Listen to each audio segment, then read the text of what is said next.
arrivé il y a 5 ans, c'est quand même un projet que j'avais à cœur. Il fallait un site aussi qui corresponde à la qualité des prestations qu'on réalisait. Les gens viennent chez nous pour rechercher du haut de gamme, en fait. Après, ils viennent chez nous, c'est par le sérieux, c'est par le service après-vente.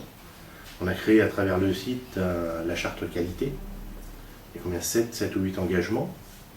L'entreprise s'engage au niveau de la qualité, au niveau du service après-vente, à y retourner dans les 2 ans sans discuter, à refaire quand ça ne va pas.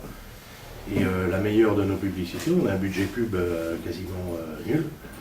La meilleure de notre publicité, c'est le bouche-oreille. Ce qu'il faut savoir, c'est qu'on arrive à mesurer le taux de fréquentation du site.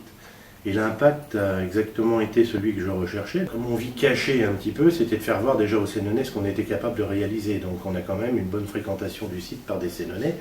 Et ensuite, comme on est dans une région où on a quand même beaucoup de résidences secondaires, c'était que le site soit visible par des Parisiens et des gens d'Île-de-France.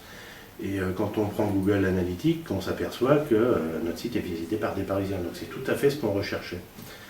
Notre prochain objectif dans les années à venir, c'est de faire une page, comme je le disais, en anglais et en hollandais, parce qu'on a quand même 2 communautés d'anglais et de hollandais dans le pays d'hôte. On a en moyenne, il s'est monté crescendo, on va dire entre 10 et 12 nouvelles visites jour.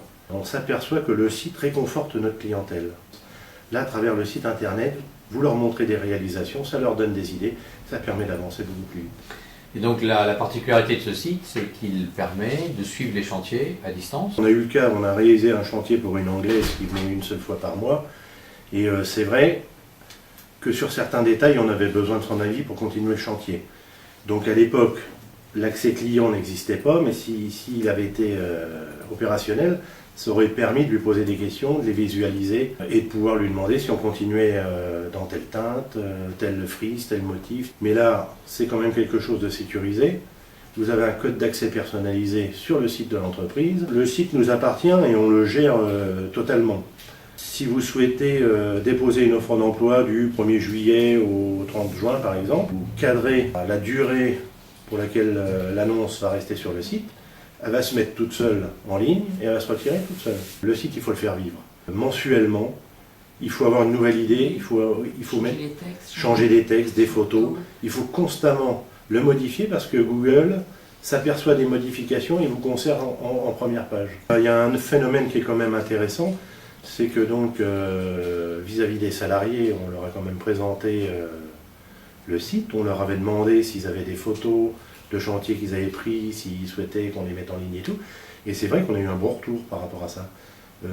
C'est réconfortant pour le chef d'entreprise de voir qu'on a des salariés qui s'intéressent à ce qu'ils font et qui le vivent en fait. J'ai eu le cas d'un architecte, on est en train de lui faire son atelier de peinture artistique là. Il m'a dit j'ai été voir votre site, chapeau.